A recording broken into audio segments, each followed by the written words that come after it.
My parents destroyed my first startup and handed my clients over to my sister. But when my $940 million cybersecurity empire made the headlines, my mother sent me a text message. Family dinner. No excuses. I walked into the first company I ever built with 12 clients in a shared office space above a discount tire shop on Mercer Street.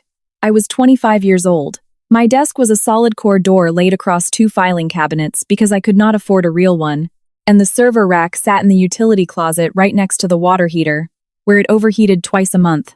Holloway and Tate was my first contract. $800 a month for network monitoring and quarterly security audits. I filled out their intake form by hand because the printer was jammed, and my handwriting covered every single line of that page. There was a coffee ring stain on the back from the diner mug I was holding while the ink dried. I remember the heavy weight of that mug, and how the paper curled slightly at the edges from the heat of the closet. That intake form was proof that something real had started. Within 6 months, I had 12 clients paying a combined $14,000 a month. It was not a fortune, but it was mine. Every single dollar was earned through cold calls, free consultations, and showing up at suburban business parks with a laptop and a pitch deck I had rewritten 40 times. The office still smelled like vulcanized rubber from the tire shop downstairs, and the ceiling tiles had water stains that changed shape whenever it rained. But the company was growing, and I was building something with my bare hands. Then my parents got involved. My father, Arthur, sat me down at his dining room table one Sunday afternoon in October and told me that Claire, my older sister, needed a job. She had a Master of Business Administration degree from a mid-tier state university and a resume that looked much better on paper than it actually performed in interviews, and she had been unemployed for 4 months. He framed the suggestion as a practical business move. She is your sister, Caleb. She has the business degree. You have the technical skills, so put her in the office. Let her handle the client-facing side, the scheduling, the billing, the communication. You focus on what you are good at, and she will cover what you lack. My mother, Eleanor, nodded from the kitchen as if the decision had already been negotiated and settled between them before I even walked through the front door. I asked my sister if she was interested. She said she thought she could bring a lot to the table. She meant the client table. I thought she meant the actual workload. Claire started on a Monday. She was completely professional for the first 2 weeks. She answered the phones, organized the filing system, and set up a shared calendar for client calls. On her 3rd Friday, I left the office early to run a security audit for a prospective client. When I came back the following Monday, the printer tray held a stack of warm paper. Claire had printed the entire master client spreadsheet. Every contact name, every contract term, every billing cycle, every renewal date, every email address, and every direct phone number. She had printed it out, taken it home, and the copy she left behind in the tray was the duplicate. She did not even try to hide it. I told myself she was just being thorough. I told myself she needed the information to do her job properly. I was 25, and I still believed that family members who worked in your office were working for you, not studying you to take you down. 3 weeks later, my father personally called all 12 of my clients. He leveraged his name and his 30-year reputation as a local business owner, telling each of them that Caleb's firm was restructuring and that Claire's new company, Apex Cyber Partners, would be taking over their accounts moving forward. He called them one by one over a Saturday and Sunday while I was attending a college friend's wedding 2 hours away in Columbus. By Monday morning, my desk phone had stopped ringing. By Wednesday, 3 clients had sent formal contract termination emails. By the end of the month, every single one of them had transferred their services. My mother, Eleanor, handled the bookkeeping for Claire from the very first invoice, setting up the accounting software before Apex Cyber Partners even had a registered web domain. I confronted my father at the exact same dining room table where he had pitched bringing Claire on board. He stood by the kitchen island with his arms crossed and said it right to my face. You are running a toy business in a closet above a tire shop, and you think you are an entrepreneur. Your sister has a master's degree. She has the relationships. She has the presentation. You have a broken printer and 12 clients who would not know the difference anyway. Hand over the list, Caleb.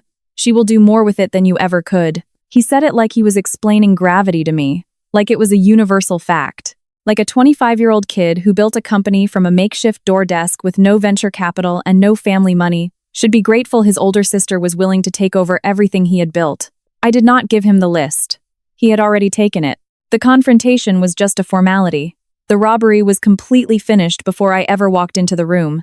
The startup collapsed within 3 months. I could not replace those 12 clients fast enough to cover the overhead, and the landlord of the tire shop gave me a 30-day eviction notice when I missed my second rent payment.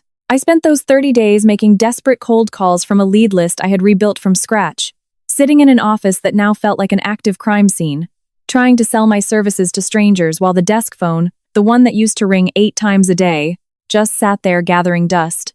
I closed 2 prospects, but neither signed the paperwork before the eviction deadline. I packed my Honda Civic on a Saturday morning. The office was already empty because most of the hardware had been leased and returned. I took my personal laptop, a cardboard box of Ethernet cables, and the dress clothes I kept in the closet for client meetings. The Holloway and Tate intake form was gone. Claire had taken it with the rest of the physical client files, and it was sitting in a filing cabinet of a company bearing her name, built entirely on top of the labor I had done. I locked the door, dropped the key in the tire shop owner's mailbox, and drove 4 hours to Chicago, a city where I did not know a single soul. Staying in a town where my father's name was in the mouth of every client I had lost was simply not something I could survive. I should have cut them off completely right then and there. I know that, but I was 25. I was completely broke and starting over from nothing. The burning anger had not yet solidified into clarity. It was still just raw grief. And grief does not give you a strategic plan, it only gives you distance. So I took the distance and waited, not knowing what I was waiting for, until the plan arrived on its own. I started over. I took a contract job at a managed service provider doing late-night network monitoring for $22 an hour, which was far less than what some of my old clients used to pay me for an hour of consulting. I saved every dime for 11 months, sleeping in a studio apartment with a radiator that clanked loudly every 20 minutes and a window that overlooked a concrete parking garage.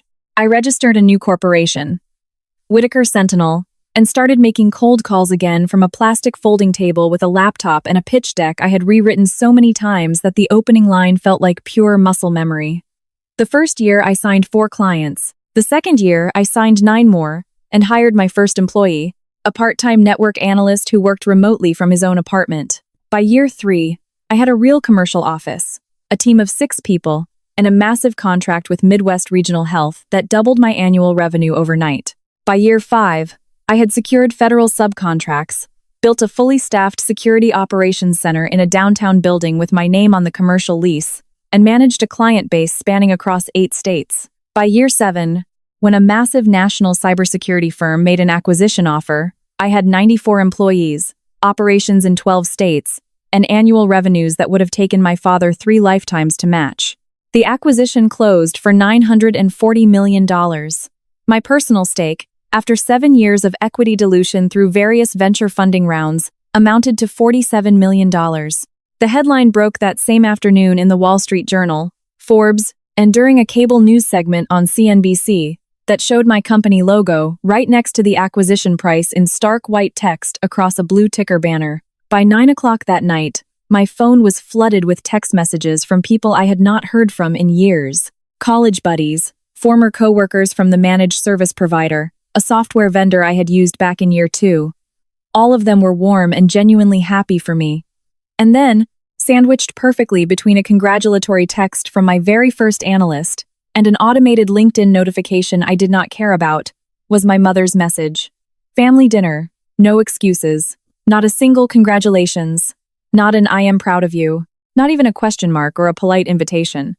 It was an instruction, delivered in the exact same flat, declarative tone she had used when she told me to let Claire into my office 7 years ago. The same tone she used when she called me a month after the eviction to ask why I was making things so difficult after the clients left. I read the message twice and placed my phone face down on the nightstand. I had not been inside that house in 7 years. I had not spoken to my father since our screaming match at the dining room table. I had not spoken to my mother since a brief phone call during the second year of my rebuild, when she asked if I was still holding a grudge about the little business issue. I told her I was not holding a grudge. I was just gone. She told me I would get over it eventually. I said absolutely nothing, and the call ended. I had not spoken to my sister at all. They did not reach out when I was sleeping in a freezing studio apartment with a clanking radiator. They did not reach out when I signed my first client in a new city, or my 10th, or my 50th. They reached out when the number on the television screen had enough commas to justify a Sunday roast. That is not a family, that is an invoice. But I was going to go, because I had something to bring with me. I almost did not reply to her text. My thumb hovered over the delete button for 10 full seconds. Then I read the words "no excuses" one more time. She did not write "come over when you have time" or "join us if you want." She wrote it like a court summons. The exact same woman who watched my father dismantle my startup and then personally organized the QuickBooks for my replacement had the sheer audacity to issue me a command. That supreme confidence told me everything I needed to know. She still fully believed the old version of me was fully operational. I need to rewind 3 years to explain exactly what happened next. When my company was in its 5th year, I received a phone call from a man named Vance Sterling. Vance was 62 years old, owned a boutique cybersecurity consulting firm, and had been my father's country club golf buddy for over a decade. His company had just filed for Chapter 11 bankruptcy. He was bitter, he was completely broke, and he had absolutely nothing left to protect, which made him the most honest person I had spoken to in years. "Your father invested $85,000 into my company, Caleb, in pure cash, straight from his personal savings account. He did it the exact same month your sister started working at your office. He told me he was going to funnel your clients over to me first because my firm had the back-end capacity, and yours was, in his own words, far too small to compete at scale. 3 of your 12 clients actually came through my firm.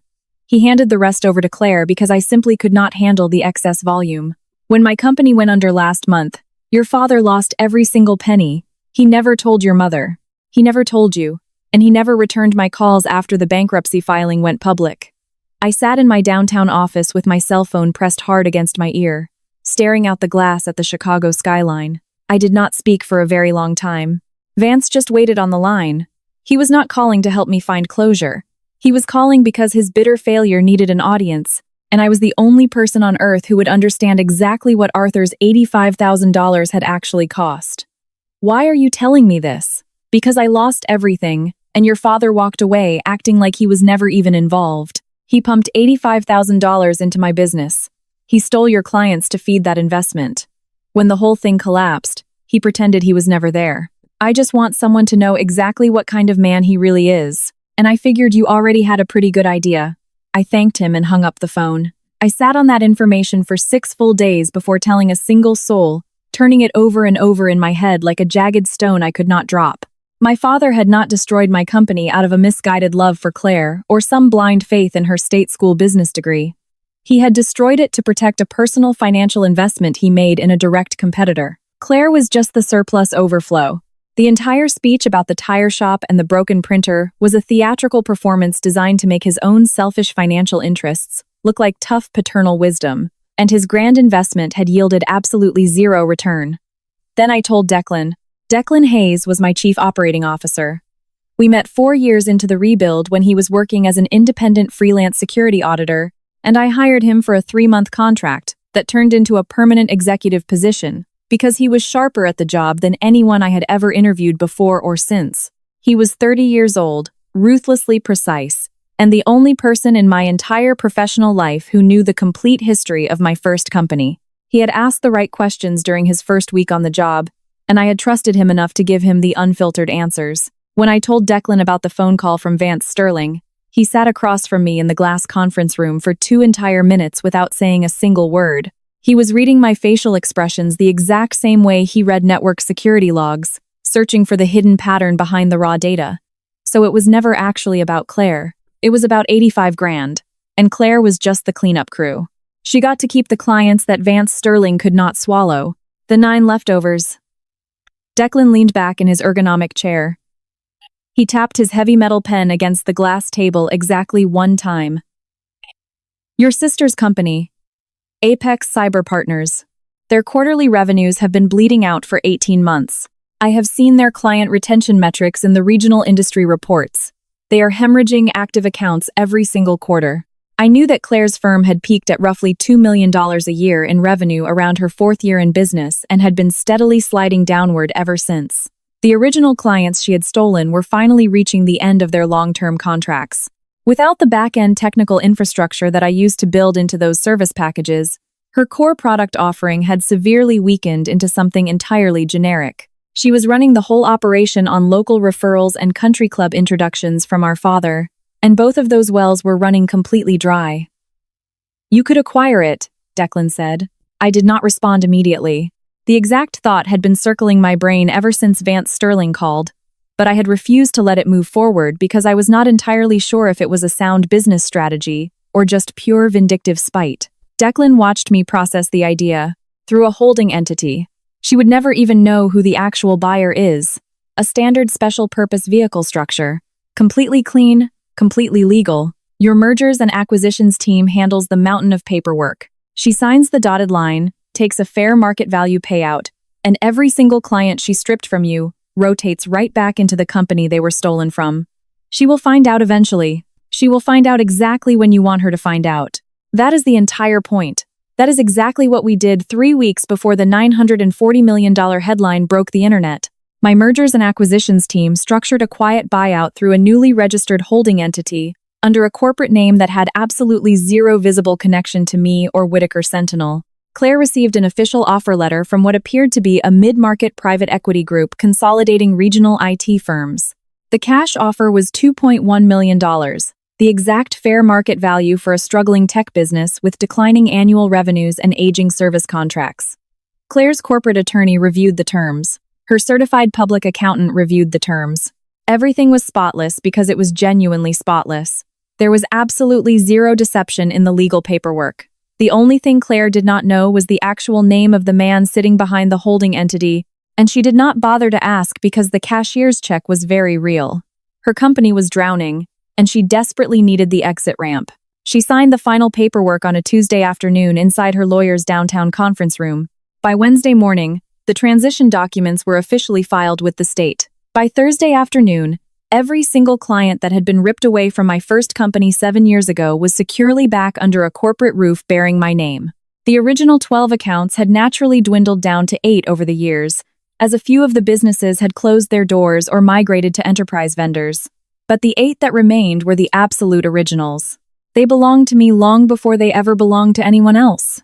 3 days after the massive acquisition headline hit the news, I drove my car to Claire's office building. My office building now. The suburban corporate park lot was half empty, and the glass front door still displayed the Apex Cyber Partners logo in dark blue vinyl letters that were beginning to peel at the sharp edges.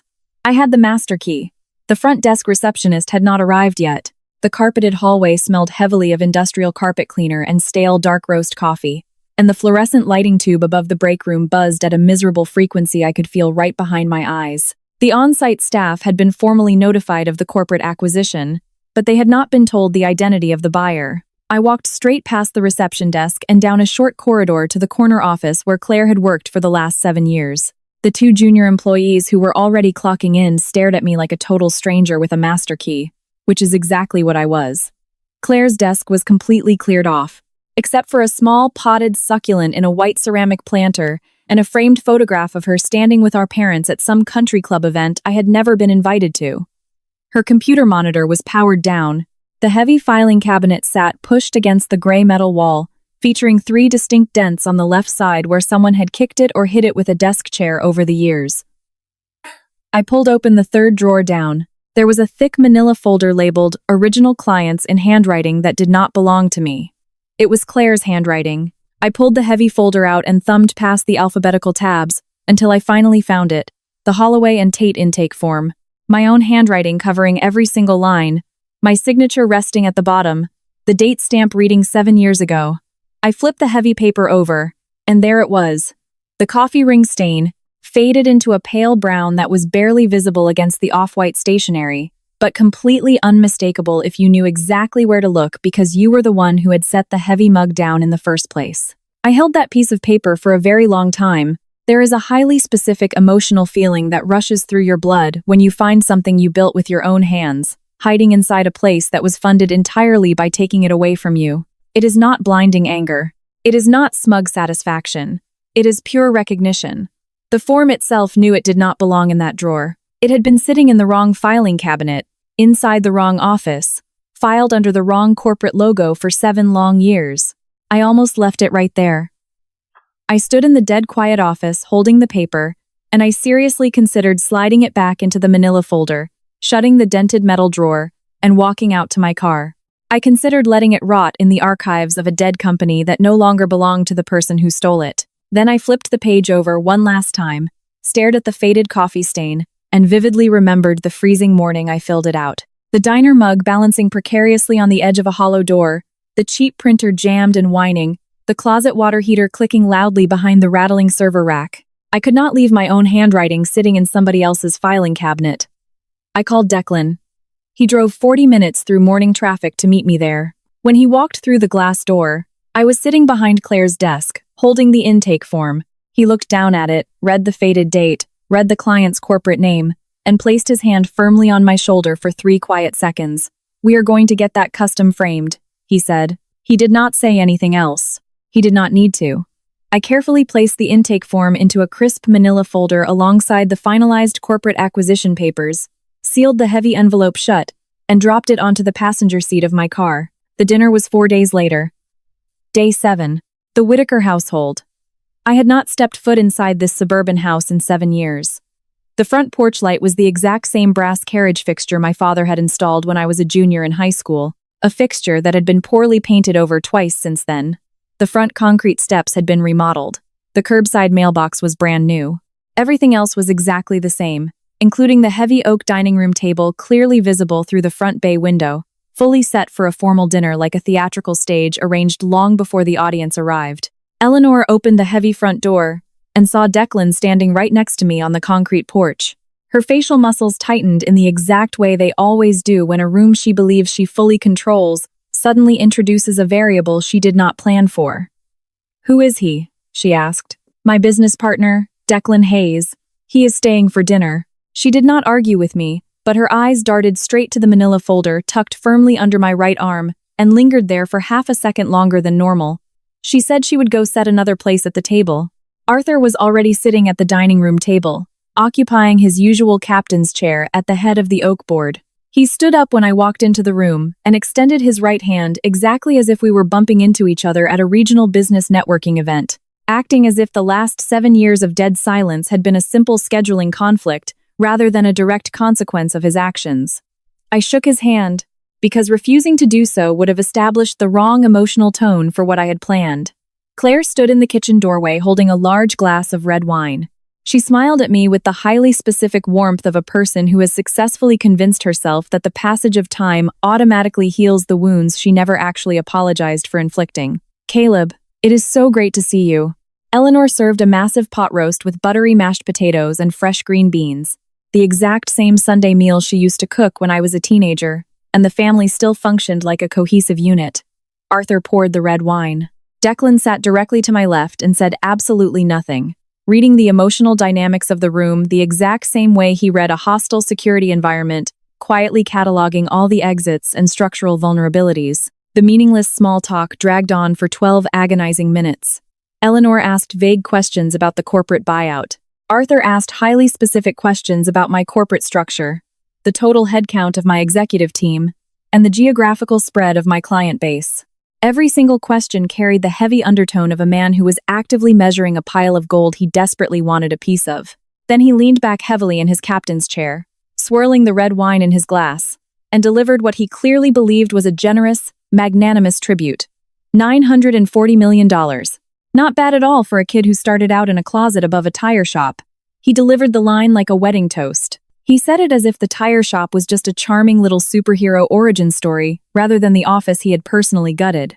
He said it as if the jammed printer and the hollow door desk were just nostalgic little details in a grand narrative of American success that he was now stepping in to claim partial co-authorship of. Claire raised her wine glass in agreement. Eleanor beamed a bright smile. I did not raise my glass. I set the manila folder flat on the oak table right next to my dinner plate and looked directly at Declan. Declan cleared his throat and flipped the folder open. He read the top document with zero vocal inflection, offering no personal commentary, delivering the words exactly the way a corporate lawyer reads an affidavit into the permanent public record. 3 weeks ago, Whitaker Sentinel formally acquired a regional IT firm operating under the name Apex Cyber Partners for a total cash sum of $2.1 million through a registered holding entity.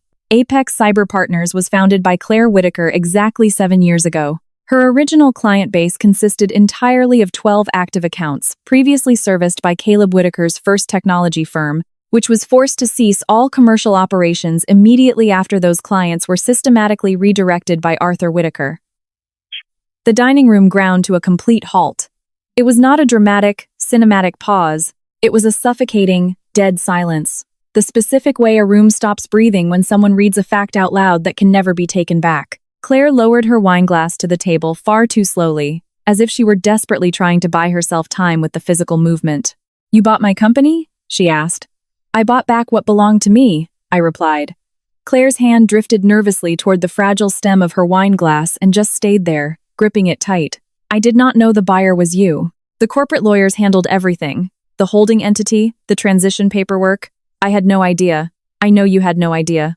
That was the entire point." She opened her mouth to say something else, then snapped it shut. Eleanor was staring wildly back and forth between Claire and me, frantically processing the legal document Declan had just read aloud, aggressively running the math on the timeline in her head. Arthur had not moved a single muscle. His face still wore the exact same confident expression he had used during his little toast, but all the muscles lying underneath the skin had turned completely rigid. I reached inside the manila folder and pulled out the original intake form, laying it flat on the table right next to the thick stack of acquisition papers. Holloway and Tate, my handwriting covering every single line, the faded diner mug coffee stain barely visible on the back of the page. "I found this sitting in your filing cabinet, Claire. Third drawer down, inside a folder clearly labeled Original Clients. I filled this form out by hand when I was 25 years old, sweating in a closet above a discount tire shop with a jammed printer and a cheap mug of coffee balancing on the edge of a desk. I literally built out of a hollow door." Arthur's eyes finally dropped down to the piece of paper. He did not reach out to pick it up. He just stared at it the way a person stares at a terrifying photograph they had completely forgotten existed.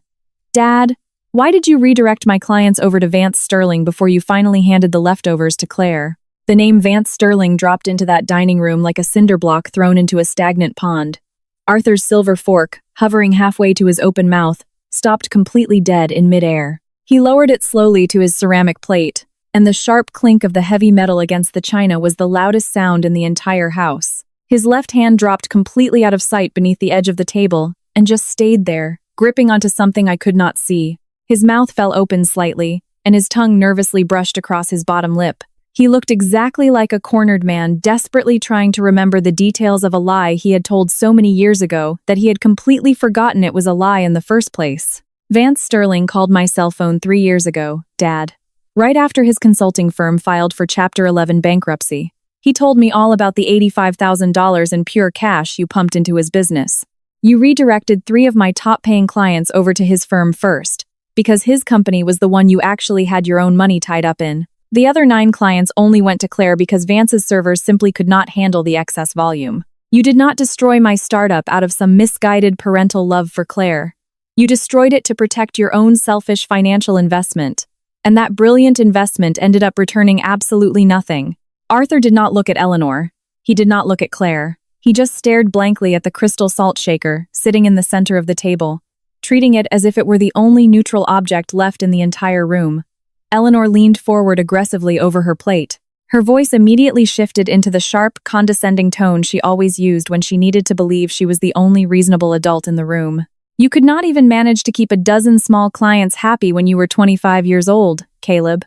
You desperately needed your sister's help, and you have the nerve to call that stealing? If those businesses had actually wanted to stay with you, they would have stayed. Your father stepped in and helped you. He helped. The only real difference here is that Claire actually knew how to maintain what she was given.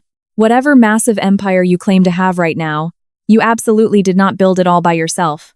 Nobody builds anything entirely by themselves in this country. So drop this ridiculous attitude and stop acting like the entire world owes you a standing ovation just for doing the exact same thing Claire did, only with a little less noise." I stared right at her for a long, heavy moment.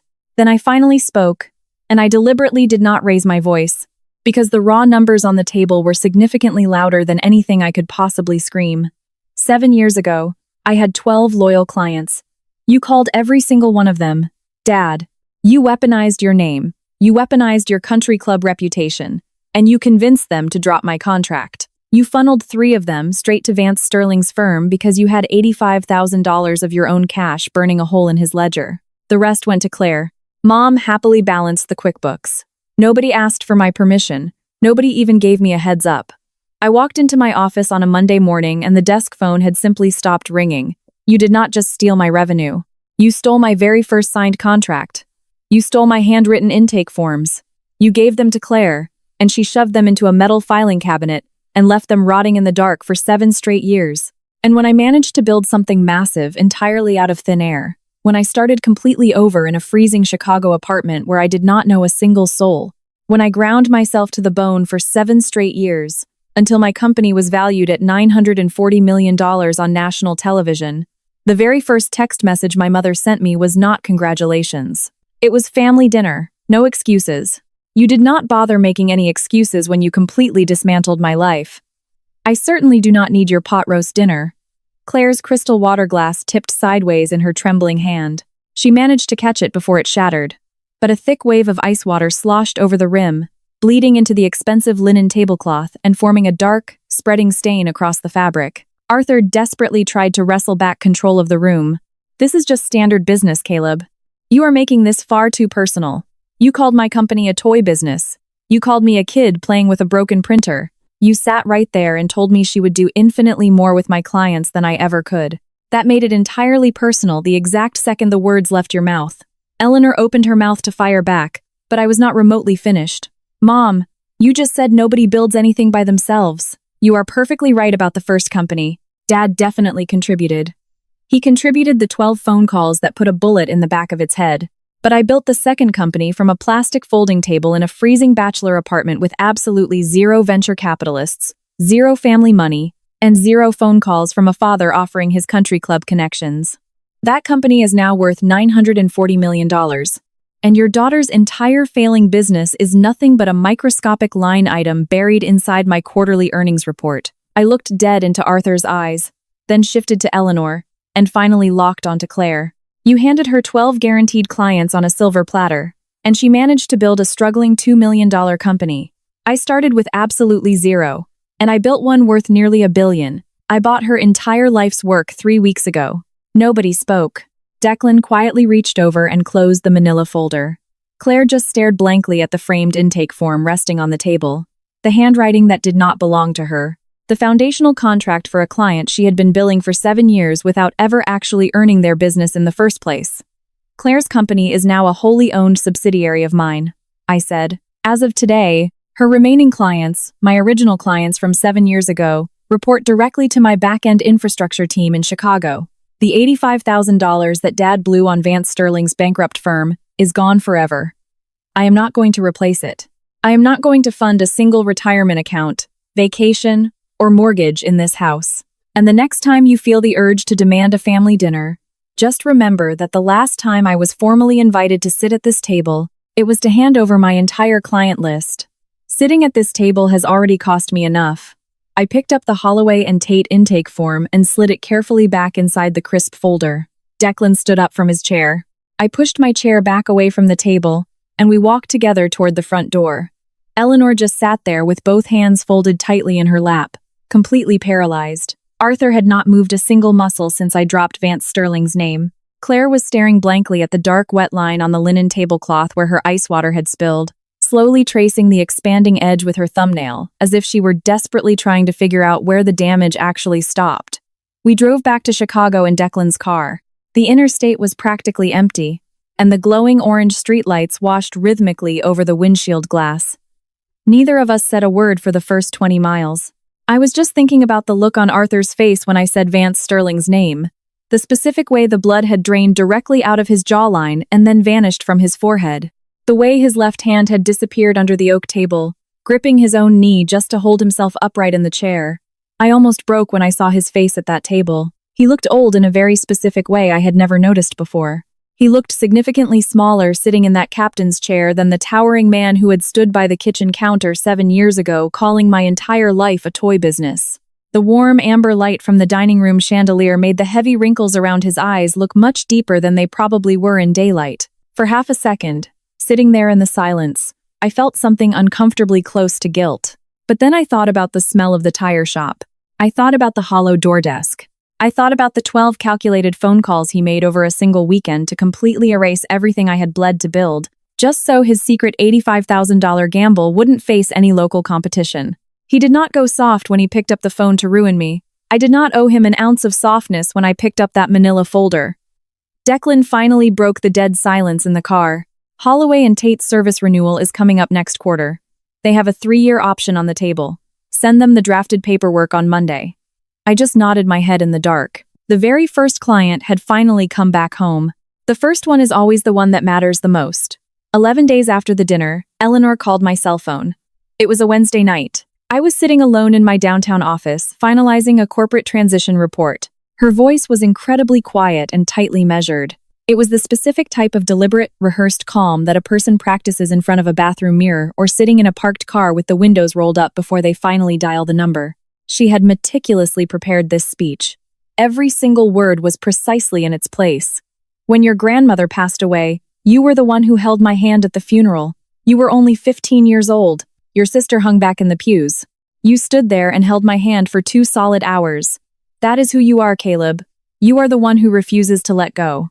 Please, do not let go of this family. She delivered it like a lawyer's closing argument. The dead grandmother, the tragic funeral, the loyal 15-year-old boy. She was desperately begging me to revert to the old version of myself, the version that endlessly sacrificed himself for people who had absolutely never sacrificed a single thing for him. She was begging me to hold on tight, completely ignoring the fact that holding on was the exact blind instinct that had cost me my first company. I held your hand because nobody ever told me not to. I said, you should have held mine when Dad ripped my company apart. I hung up the phone. She listened to the dead dial tone for 4 full seconds before she finally lowered the receiver. I know this for a fact because Declan was standing in the room when I took the call, and I stood there, gripping my own phone in the dead silence for 4 full seconds before I finally set it face down on my glass desk. Declan did not offer a single word of commentary. He just picked up his coffee mug and walked quietly back to his own office. There are certain things in this world that do not require strategic analysis. They only require a silent witness. On day 21, the managing partner at Holloway and Tate called Claire's cell phone. Her name was Brenda, and she had been Claire's primary point of contact for 7 long years. Brenda had signed the original transition paperwork when Arthur forcefully redirected the account, and she had stuck with Apex Cyber Partners through every single renewal cycle without ever questioning the true origin of the business relationship. Now, she had questions. I just received the new transition paperwork from Whitaker Sentinel, the corporation that bought your firm. Claire, the founder's name is Caleb Whitaker, your brother. The exact same Caleb whose signature is sitting on our original intake form from 7 years ago. I am staring at the scanned PDF on my monitor right now. It is his handwriting. We were his clients first. Claire could not deny it. The intake form had my distinct handwriting on every single line. The original contract date predated the launch of Apex Cyber Partners by 3 full months. Brenda already knew the answer before she ever dialed the number. She was only calling to force Claire to admit it out loud. We are going to stick with the new corporate structure, Brenda said, but I just needed to hear you say it. Brenda hung up the phone. Claire just stood there with the cell phone pressed hard against her ear for a long time after the line went completely dead, listening to the suffocating silence inside a commercial office that no longer had her name printed on the glass door. On day 30, Claire drove to the suburban office for the final corporate transition meeting. The peeling vinyl sign on the front door had already been scraped off and replaced by a temporary brushed metal plaque displaying the Whitaker Sentinel logo. Her 8 remaining employees were gathered tightly inside the glass conference room, being briefed by my director of infrastructure, a woman Claire had never even met, about the new reporting structures and the upcoming server migrations. Nobody asked Claire to step inside and join the meeting. She was no longer a person that anybody inside that building answered to. She walked slowly down the hall to her old corner office. The desk was completely wiped clean. The computer hard drive had been factory reset. The dented filing cabinet sat against the wall with the 3rd drawer hanging slightly open, and she could clearly see that the manila folder labeled Original Clients was completely gone. She reached up, unclipped the plastic nameplate from the doorframe, the one that read Claire Whitaker, Chief Executive Officer, and dropped it silently into her leather purse. It was the absolute only thing inside that entire building that had ever actually originated from her. And even that had been mounted on a doorframe she no longer owned. On day 28, Arthur drove his car to the grocery store 3 blocks away from their house and parked in a spot near the very back of the asphalt lot, as far away from the sliding glass doors as possible. He killed the engine, but he did not step out of the vehicle. His cell phone was sitting on the passenger seat. The screen was completely dark. He just sat there with both hands gripping the leather steering wheel for a very long time, watching strangers push squeaking metal carts through the automatic doors. Then he reached over, picked up the phone, and scrolled until he found my contact name. He stared at it for exactly 9 seconds. I know this because Eleanor eventually brought it up to Declan during a desperate phone call several weeks later. A phone call that Declan was not expecting, and a phone call that I never asked about.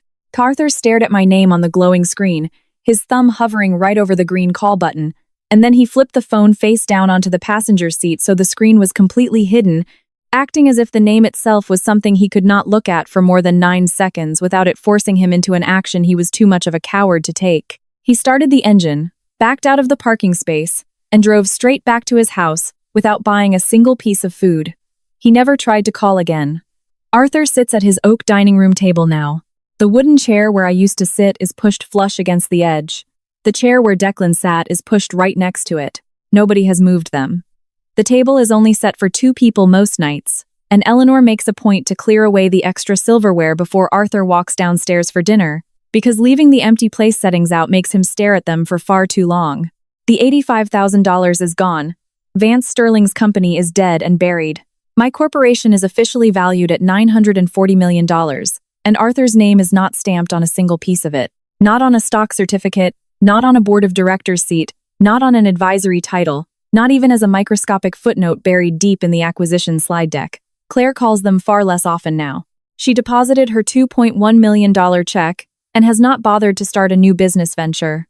The dining room has the exact same square footage it always had, but houses always feel massively empty when half the chairs are vacant, and the person who used to fill them is never walking through the front door again.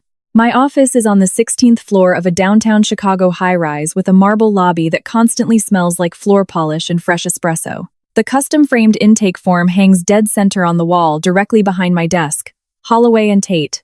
$800 a month. My handwriting covering every single line. The faded diner coffee stain on the back of the page is completely invisible behind the museum glass. But I know it is there the exact same way. I know the ceramic mug was heavy. The black ink was still drying, and the miserable little office smelled heavily of vulcanized rubber from the tire shop downstairs. I did not frame the $940 million acquisition document. That paperwork is shoved inside a heavy binder on a bookshelf between the quarterly earnings reports, filed under the letter M, sandwiched between 2 plastic tabs, next to absolutely nothing of real importance. I framed the $800 contract from the very first day I started, because that is the exact one I filled out by hand when nobody else was watching. And that is the exact one they stole from me. And that is the exact one I brought back home. Declan knocks twice on the glass office door. Holloway and Tate officially signed the renewal. 3-year contract. This time, I just nod my head. The first client came back. The first one is always the one that matters the most.